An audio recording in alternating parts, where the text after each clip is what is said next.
اور سر ایک جو حدیث میں نے وہ اہل تشیع کے ایک عالم ہے لاہور کے امین الحسینی، انہوں نے کتاب لکھی ہے نماز پیمبر. جب میں نماز کے اوپر لیکچر مسئلہ نمبر 70A اور B ریکارڈ کروانے لگا نا، تو میں نے کسی بھائی سے کہا کہ میں نے جماعت المسلمین والوں کی بھی صلاۃ المسلمین پڑھی، تو میں نے کہا میں شیعہ کی بھی پڑھ لوں ایک بار ذرا میں صحیح طریقے سے. جب میں نے نماز پیمبر کھولی تو میں تو ایکسپیکٹ کر رہا تھا اس میں اصول الکافی کے حوالے ہوں گے یا نہج البلاغہ کے ہوں گے. وہ جب میں نے کتاب کھولی نماز پیمبر امین الحسینی اہل تشیع کے، اس وقت سمجھ لیں زبیر لیزئی کا جو مقام حاصل ہے، اس لیول کا علمی مقام ان کو اس حوالے سے بکس کے حوالے سے حاصل ہے. کافی کتابیں انہوں نے لکھی ہیں. تو وہ پوری کی پوری کتاب میں ریفرنسز بخاری شریف، مسلم شریف، ابو داؤد شریف، ترمذی شریف، ابن ماجہ شریف. کتاب کس کی؟ اہل تشیع کی. میں بڑا حیران ہوا.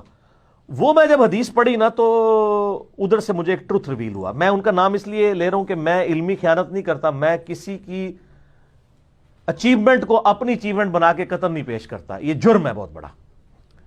ان کی کتاب میں نے جب پڑھی نا تو اس میں انہوں نے ایک ٹروتھ ریویل کیا. اہل حدیث کے بچے کو ابو حمید سعدی والی جو روایت ہے 10 صحابہ کی موجودگی میں جو انہوں نے نماز کا طریقہ سکھایا تھا، یاد ہے نا؟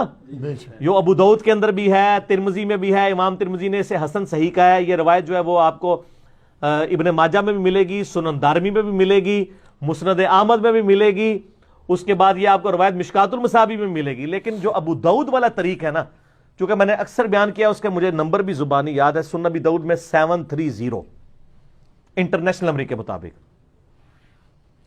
اس طریق کے اندر کیا آتا ہے کہ 10 صحابہ کی موجودگی میں ابو حمید سعدی کہتے ہیں، اور 11ویں وہ خود 11ویں نہیں سرکار نہیں، 11 سرکاراں. عبداللہ ابن زبیر سے تو میں نے ثابت کیا نا، 11 اور سے ثابت کرنے لگوں. ٹوٹل کتنے ہو گئے؟ 12ویں کی بھی نسبت ماشاءاللہ نبی الاسلام کے پیدائش 12 ربیع الاول شریف. تو یہ 12 سرکاروں سے، 12 صحابہ سے ثابت کر رہا ہوں اللہ کے فضل سے. تو وہ 10 صحابہ کی موجودگی میں ابو حمید سعدی کہتے ہیں کہ میں تم اور نبی الاسلام کی وفات کے 30 سال کے بعد یہ مجلس ہوئی ہے، کیونکہ اس میں جو ابو قتادہ بھی موجود ہیں اور باقی سینئر اصحاب بھی اس مجلس میں جو لوگ موجود ہیں، اس کی اگر آپ اسماء و رجال سے کیلکولیشن کریں تو یہ نبی الاسلام کی وفات کے آلموسٹ 30 سال کے بعد کا یہ واقعہ ہے کہ ابو حمید سعدی کہتے ہیں کہ میں تم سب سے زیادہ نبی الاسلام کی نماز سے واقف ہوں. اللہ اکبر، بڑا دعویٰ ہے. تو اصحاب نے کہا آپ یہ دعویٰ کیسے کر رہے ہیں؟ آپ تو بالکل آخر میں مسلمان ہوئے ہیں اور ہمیں نبی الاسلام کی صحبت آپ سے زیادہ تھی. انہوں نے کہا ٹھیک ہے، میں تمہارے سامنے نماز پڑھتا ہوں، اگر میری نماز صحیح ہوئی تو تم میرے دعوے کو صحیح مان لینا، اگر میری نماز غلط ہوئی تو دعویٰ غلط کر دینا. انہوں نے پوری نماز پڑھ کے بتائی. اینڈ پہ ان 10 کے 10 لوگوں نے کہا اللہ کی قسم نبی الاسلام اپنی وفات تک اسی طریقے سے نماز پڑھا کرتے تھے. تو 11 بندوں کی گواہی ہوگی. وہ حدیث تو میں بعد میں بیان کرتا ہوں، میں نے آخری پورشن پہلے بیان کر دیا. 11 سرکاراں اسی طرح نماز پڑھا کرتے تھے. اچھا، اس سے یہ بھی پتا چلا کہ جو سب سے آخر میں مسلمان ہو رہا ہے تو یہ کہتے ہیں نا جی وہ پہلے تھا بعد میں منسوخ ہو گیا، وہی کام ختم ہو گیا. اور سر میں حنفیوں کی بھولی عوام سے کہوں گا، خدا کے لیے بخاری مسلم میں آپ ذرا رفع الیدین کی حدیثیں پڑھیں. اکثر احادیث ان صحابہ سے مروی ہیں جو حضور صلی اللہ علیہ وآلہ وسلم کی وفات سے 1-1.5 سال پہلے مسلمان ہوئے ہیں. مالک بن حویرث غزوہ تبوک پہ مسلمان ہوئے ہیں نبی الاسلام کی وفات سے 1.5 سال پہلے. وائل بن حجر فتح مکہ پہ مسلمان ہوئے ہیں. ٹھیک ہے. ابو حمید سعدی یہ بھی 9 ہجری کے اندر مسلمان ہو رہے ہیں اور 11 کے سٹارٹ میں حضور فوت ہو گئے. بس 10 ہجری تک کی آپ کی لائف ہے. 11 کے تو سٹارٹ میں فوت ہوئے ہیں ربیع الاول کے مہینے میں، تاریخ کنفرم نہیں ہے، مہینہ ربیع الاول ہے. اور یہ کہتے ہیں جی وہ مکے میں ہوتا تھا مدینے میں ختم ہو گیا تھا. اور سر فتح مکہ کے بعد بھی ہو رہا ہے. اور وائل بن حجر تو وہ ہیں جنہوں نے اسپیشل نبی الاسلام کی نماز دیکھی. آپ مسئلہ 70A اور B دیکھ لیں، میں پھر اور طرف چل پڑوں گا. ایک ٹاپک کو ایک ہی نشست میں کنکلوڈ کرنا ہے. تو مزے کی بات دیکھیں کہ وہ 10 اصحاب کی موجودگی میں ابو حمید سعدی کہتے ہیں لو جی پھر نماز شروع ہونے لگی. تسی بھی ذرا اپنی نماز چیک کر لو. وہ کہتے ہیں کہ نبی علیہ السلام جب بھی نماز کا ارادہ کرتے، الفاظ پہ ذرا غور کرنا ہے، تو آپ علیہ السلام قبلہ رخ کھڑے ہو کر اللہ اکبر کہتے، حتیٰ کہ ہر ہڈی اپنی جگہ پر واپس آ جاتی، اور اس کے بعد آپ صلی اللہ علیہ وسلم قرات شروع کرتے. پھر جب آپ صلی اللہ علیہ وآلہ وسلم رکوع کا ارادہ کرتے پھر دونوں ہاتھوں کو کندھوں تک اٹھاتے حتیٰ کہ ہر ہڈی اپنی جگہ پر واپس آ جاتی. ٹھیک ہے. پھر جب رکوع سے سر اٹھاتے پھر سمیع اللہ لمن حمیدہ کہتے اور دونوں ہاتھوں کو کندھوں تک اٹھاتے حتیٰ کہ ہر ہڈی اپنی جگہ پر واپس آ جاتی. پھر سجدے کے لیے جھکتے. اچھا وہ پھر ہر جگہ ہاتھوں کی پوزیشن بتاتے ہیں کہ رکوع میں ہاتھ گھٹنوں پہ رکھتے اور بالکل یہ سیدھے کر دیتے. سجدوں میں دونوں کانوں کی سیدھ میں دونوں ہاتھ رکھ کے سجدہ کرتے. پھر دو سجدوں کے درمیان جب بیٹھتے تو ہاتھ زانوں کے اوپر رکھتے اور اس طرح وہ کرتے کرتے وہ اینڈ پہ پھر جا کے نا چوتھی رکعت میں کہتے ہیں تورک بیٹھتے, یعنی دایاں پاؤں کھڑا کر کے باؤں گزار کے لیفٹ سرین پہ بیٹھتے اور انگلی کا یوں ہلکا بنا کے اشارہ کرتے. یہ بھی سب کچھ انہوں نے روایت کی ہے. تو سارے پھر صاحب کہتے ہیں کہ اللہ کی قسم نبی علیہ السلام اسی طرح نماز پڑھا کرتے تھے. اچھا یہ روایت لکھی امین الحسینی صاحب نے. انہوں نے کہا کہ سر اس روایت سے اہل تشیع کی نماز ثابت ہوتی ہے کیونکہ اس میں ہاتھ باندھنے کا ذکر کوئی نہیں ہے. دوسرے کہتے ہیں نہیں سر وہ عدم ذکر ہے. نا پرانی ہیں گلاں, عدم ذکر کہاں سے ہوا میرے بھائی؟ یہ تو خود روایت بول کے کہہ رہی ہے آپ کو. ابو داؤد والا طریق پڑھ رہا ہوں, ترمذی والا لمیٹڈ طریق ہے, ابو داؤد کا ڈیٹیل ہے. میں آپ سے پوچھتا ہوں, وہ کہہ رہے ہیں نبی علیہ السلام جب نماز کا ارادہ کرتے تو قبلہ رخ کھڑا ہو کر دونوں ہاتھ کندھوں تک اٹھاتے حتیٰ کہ ہر ہڈی اپنی جگہ پر واپس آ جاتی. تو وہ سٹارٹ کہاں سے لیا تھا ہڈی نے؟ جب آپ نماز کا ارادہ کرتے ہیں تو کہاں سے ہاتھ سٹارٹ کرتے ہیں؟ ایسے ہی کھڑے ہوتے ہیں نا. اچھا, اور پھر رکوع کے بعد بھی تو وہیں واپس آنی ہے نا جہاں پہلے آئی بھی تھی. اور رکوع کے بعد والا اور ارسال الیدین اسی سے ثابت کر رہے ہوتے ہیں. جب اہل حدیث جو ہے وہ علماء عرب کے کتاب لکھتے ہیں نا خلاف, تو کہتے ہیں اس میں دیکھیں واضح موجود ہے کہ ہر ہڈی اپنی اصلی جگہ پہ آتی ہے اور ہڈیوں کی اپنی اصلی جگہ یہ ہے. تو سر وہ پہلے بھی اپنی اصلی جگہ پہ ہی آئی ہوئی ہے. تو بیسیکلی انہوں نے ہاتھ باندھے ہی نہیں تھے, وہ ہاتھ چھوڑ کے ہی نماز پڑھی ہے انہوں نے. پھر وہ 10 اصحاب ایک ایسے شخص سے نماز دیکھ رہے ہیں کہ جس نے مین نماز کا رکن چھوڑ دیا. اگر انہوں نے فاتحہ یا ثنا چھوڑی ہے نا تو وہ نماز کے پوسچر بتا رہے ہیں. سبحان ربی العظیم بھی اس میں کوئی نہیں ہے, اس لیے کہ وہ اذکار کا ذکر نہیں کر رہے, وہ بتا رہے ہیں کہ نبی علیہ السلام کے پوسچر کیسے ہوتے تھے. یوں رکوع, وہ ہر جگہ ہاتھوں کی اور پاؤں کے پوسچرز بتا رہے ہیں. مقصد سبحان ربی العظیم یا سبحان ربی الاعلی نہیں ہے بتانا, اس کا تو عدم ذکر ہوگا. وہ پوسچرز بتا رہے ہیں کہ قیام کیسا ہوتا تھا, رکوع کیسا ہوتا تھا.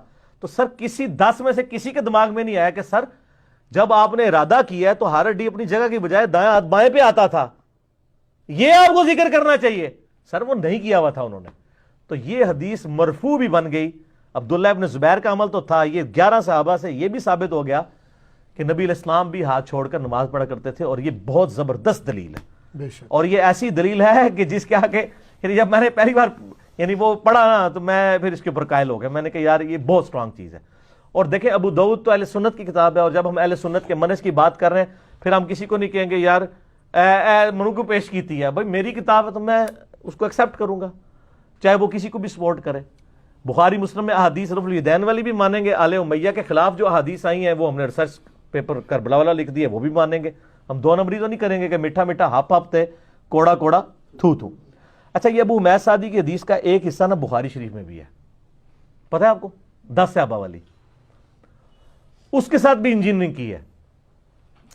حنفیوں نے یہ انجینئرنگ کی کہ اس میں نہ صرف پہلے رفع الیدین کا ذکر ہے,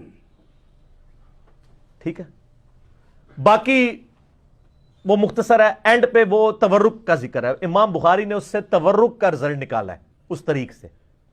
وہ کہتے ہیں دیکھیں اس میں تو پہلا رفع الیدین ہے, باقی تو ہے ہی نہیں ہے. تو وہ کس چیپٹر میں لے کے ہیں؟ تورک میں. اور امام ابن حبان جو کہ پوتا شاگرد ہیں امام بخاری کے, امام بخاری کے شاگرد ہیں امام ابن خزیمہ, اور ان کے شاگرد ہیں امام ابن حبان. یہ حبان لفظ نہیں, حبان ہے. اے مولوی ہنستے, حبان, ابن حبان. ابن حبان نے ابو حمید سعدی کی حدیث کے اوپر باب باندھا ہے ان لوگوں کے رد پہ جو اس سے یہ ثابت کرتے ہیں کہ یہ پہلے ہی رفع الیدین ہے. باقی انہوں نے بتایا کہ یہ ایک طریق ہے, باقی طریق بھی جمع کریں نا. پورے طریق تھے اس کے ابو داؤد اور ترمذی اور ابن ماجہ میں ہے. امام بخاری نے اس سے تورک نکالا ہے. تو وہ اہل حدیث جو ہے نا رکوع کے بعد ارسال الیدین, وہ کہتے ہیں دیکھیں رکوع کے بعد ہے کہ بالکل سیدھا کھڑے ہو جاتے حتیٰ کہ ہر ہڈی اپنی جگہ پہ آ جاتی. ٹھیک ہے, تو سر اگر وہ بالکل سیدھا کھڑے ہو جاتے تھے تو پھر قیام میں بھی وہ بالکل سیدھے ہی کھڑے ہوئے ہوتے تھے. سمجھ آ گئی آپ کو میری بات کی؟ تو ایک پاسو چپ کٹو گے دوسرے پاسو نکل جائے گا، اس لیے آپ ایسی بات کیا کریں جو بات مانی جاتی ہو۔ اچھا، سعودیہ کے فتاوا بھی چھپے ہوئے ہیں، شیخ عبدالعزیز بن عبداللہ بن باز 1933 سے لے کے 1999 اپنی وفات تک 66 سال تک وہ مفتی اعظم سعودیہ رہے ہیں، پہلے مفتی اعظم سعودیہ۔ 99 میں ہی ڈیتھ ہوئی ہے عبدالعزیز بن باز کی، اور 99 میں ہی ڈیتھ ہوئی ہے شیخ البانی کی۔ تو ان سے نہ کسی سے، ان کے فتوے اردو میں بھی چھپے ہیں، ان سے کسی نے سوال پوچھا کہ یہ رکوع کے بعد جو ہاتھ باندھتے ہیں، تو وہ یہ قائل تھے کہ رکوع کے بعد بھی ہاتھ باندھنے چاہیے۔ تو اس کے اوپر انہوں نے بحث کی کہ جی وہ رکوع کے بعد ہاتھ چھوڑنے کی کوئی دلیل موجود نہیں ہے، قیام میں بھی ہاتھ باندھیں پھر اور بعد میں بھی آپ باندھیں، قومے کے اندر بھی کرتے کرتے نا اینڈ پہ وہ جا کے لکھتے ہیں کہ لیکن یہ یاد رکھیں کہ نماز میں ہاتھ باندھنا یہ نماز کے ارکان میں سے نہیں ہے، اگر کوئی ہاتھ چھوڑ کے نماز پڑھتا ہے تو اس کی نماز بھی بالکل درست ہے، لہٰذا اس پہ جھگڑا نہ کھڑا کیا جائے۔ تو سر میں اہل حدیثوں سے بھی ریکویسٹ کروں گا کہ سپوز اگر آپ اس کو جو ہے وہ ہم سے کوئی دشمنی کرنا بھی چاہتے ہیں تو آپ کے مفتی اعظم نے بھی مانا ہوا ہے کہ یہ بنیادی ارکان میں سے نہیں ہے، اگر کوئی ہاتھ چھوڑ کے پڑھتا ہے اس کو پڑھنے دیں۔ اگرچہ ہم آپ کے مفتی اعظم کے سامنے بھی یہ دلائل رکھتے تو وہ بھی انشاءاللہ مان جاتے، آپ کو تو مان لینا چاہیے کیونکہ آپ تو کہتے ہیں ہم کسی کے مقلد نہیں ہیں۔ لیکن میں نے ان کے گھر کا حوالہ اس لیے دیا کہ میرے ساتھ ایک حادثہ ہوا یہاں جیلم کی ایک اہل حدیث مسجد میں تو آپ کو پتا ہے کہ چلتی پھرتی 302 ہوں، تو اہل حدیث کی مسجد میں نے جو ہے نا وہ اس سنت پہ عمل کرنے کے لیے ہاتھ چھوڑ کے نماز پڑھی، تو وہ اس مسجد کے کچھ کرتے دھرتے میرے پیچھے پڑ گئے۔ تو میں نے ان کو کہا بھی عبداللہ ابن زبیر کی سنت ہے اور یہ سارے دلائل رکھے، وہ مانا ہی نہ۔ پھر میں نے کہا آپ کو پتا ہے کہ عبدالعزیز بن عبداللہ بن باز کا فتویٰ موجود ہے کہ ہاتھ چھوڑ کے جو نماز پڑھتا ہے اس کی نماز بالکل صحیح ہے، اگرچہ ہم اس سے سنت کے قریب نہیں مانتے لیکن نماز درست ہے، کیونکہ ہاتھ باندھنا نماز کے ارکان میں سے نہیں ہے، نماز کا رکن قیام ہے، قیام ہاتھ باندھ کے ہو تو ہم کہتے ہیں سنت ہے، اگر کوئی ہاتھ کھول کے کرتا ہے تو ہم اس کو جواز کی حد تک مانتے ہیں، کوئی حرج نہیں۔ کہتا ہے انہوں نے لکھا ہے، جیسے پھر ٹھیک ہے۔ تو سر پھر تقلید اور کیا ہوتی ہے؟ آپ بھی تو انجانے میں تقلید کر رہے ہیں نا۔ تو یہ اللہ کا شکر ہے کہ بن باز نے یہ بات لکھ دی، کم از کم ہم ان لوگوں کو دکھا تو سکتے ہیں۔ اس سے بھی آگے امام مالک رحمہ اللہ، جن کی زندگی پوری مدینہ شریف گزری ہے، کئی تابعین کی انہوں نے صحبت کی ہے، ان کی جو فقہ کی بنیادی کتاب ہے المدونۃ الکبریٰ، جیسے حنفیوں کی ہے نا شرح معانی الاثار، جسے طحاوی شریف بھی کہتے ہیں، امام طحاوی المتوفی 321 ہجری، اور اس کے بعد ہدایہ تو بہت بعد میں لکھی گئی ہے۔ طحاوی شریف بنیادی ان کی فقہ کی کتاب ہے۔ اس طرح مالکیوں کی بنیادی فقہ کی کتاب کون سی ہے؟ المدونۃ الکبریٰ۔ اس کے اوپر پوری فقہ مالکی بیس ہے، اس میں ڈائریکٹ امام مالک سے سوال پوچھے گئے، انہوں نے جواب دیے ہیں، ٹھیک ہے۔ المدونۃ الکبریٰ میں امام مالک سے پوچھا گیا، سر یہ میری طرف متوجہ رہنا ہے، بڑی میٹھی میٹھی باتیں ہیں۔ ان سے پوچھا گیا کہ آپ نماز میں ہاتھ باندھنے کے بارے میں کیا کہتے ہیں؟ تو امام مالک نے فرمایا کہ نماز میں، فرض نماز میں ہاتھ باندھنے کی کوئی دلیل میرے علم میں نہیں ہے، نماز تو ہاتھ چھوڑ کے پڑھنی چاہیے۔ اچھا، البتہ نفلی نماز میں چونکہ قیام لمبا ہوتا ہے، لوگ قرآن بھی پڑھتے تھے، ایک ایک گھنٹے کی تراویح پڑھنی ہے، تو اگر آپ کے ہاتھ ارسال الیدین میں تھک جائیں تو ہاتھوں کو سکون پہنچانے کے لیے تھوڑی دیر کے لیے آپ ہاتھ باندھ سکتے ہیں، جواز۔ اور ان کا یہ اجازت میں صرف نفلی نماز کے لیے دے رہا ہوں، فرض نماز آپ سنت کے مطابق ہاتھ چھوڑ کے پڑھیں، یہ امام مالک کہہ رہے ہیں المدونۃ الکبریٰ میں، ٹھیک ہے۔ یہاں پہ بعض سلفی کہتے ہیں وہ دیکھیں جی وہ کتاب کنٹراورشل ہے۔ سر آپ کے کہنے سے کنٹراورشل نہیں بنے گی، فقہ مالکی تواتر کے ساتھ نقل ہوئی ہے، وہ اس کتاب کو بنیادی کتاب مانتے ہیں، صحیح، ٹھیک ہے نا۔ البتہ الموطا امام مالک جو امام مالک کی کتاب ہے، اس میں انہوں نے وہ روایتیں لی ہیں، وہی روایت بخاری میں بھی آئی ہے، امام مالک سے ہی امام بخاری نے لی ہے۔ الموطا امام مالک میں موجود ہے کہ دایاں ہاتھ بائیں پہ رکھنا یہ سنت ہے۔ سال ابن سعد السعدی کہتے ہیں کہ اگلے زمانوں میں ہمیں حکم دیا جاتا تھا کہ ہم اپنا دایاں ہاتھ بائیں ہاتھ پر رکھیں، لیکن اہل تشیع اس روایت کی تعویل کرتے ہیں، یہ روایت بخاری میں بھی ہے۔ وہ کہتے ہیں اس میں انہوں نے یہ تو نہیں کہا کہ نبی علیہ السلام کے زمانے میں حکم دیا جاتا تھا، کیونکہ ابو حازم تابی کہتا ہے کہ میرا خیال ہے کہ وہ اسے مرفوع کرتے تھے، مجھے کنفرم نہیں ہے کہ یہ حکم نبی علیہ السلام کی طرف سے تھا یا کوئی اور دیتا تھا۔ اہل تشیع کہتے ہیں یہ آل امیہ حکم دیتی تھی کہ صرف ہاتھ باندھ کے ہی نماز پڑھو. سر وہ کہتے ہیں الفاظ فٹ ہے کہ اگلے زمانوں میں ہمیں حکمن یہ کام کروایا جاتا تھا. ہم کہتے ہیں کہ یہ حکم سے مراد نبی علیہ السلام کا حکم ہے. وہ کہتے ہیں راوی نے نبی علیہ السلام کا ذکر نہیں کیا. یعنی ہم تو خیر دونوں کی سنت مانتے ہیں, تو اس کی وہ تعویل اس اعتبار سے بھی کرتے ہیں. بہرحال الموطا امام مالک میں ہاتھ باندھنا ہے, اور جو ان کی فقہ کی اسٹیبلش کتاب ہے المدونۃ الکبریٰ اس میں چھوڑنا ہے. تو ظاہر ہے پھر اس کی حیثیت ثانوی ہوگی. المدونۃ الکبریٰ کی جو حیثیت ہے وہ پھر پرائرٹی بھی ہو جائے گی, کیونکہ وہ اس کو فالو کر رہے ہیں. تو آپ چلے جائیں.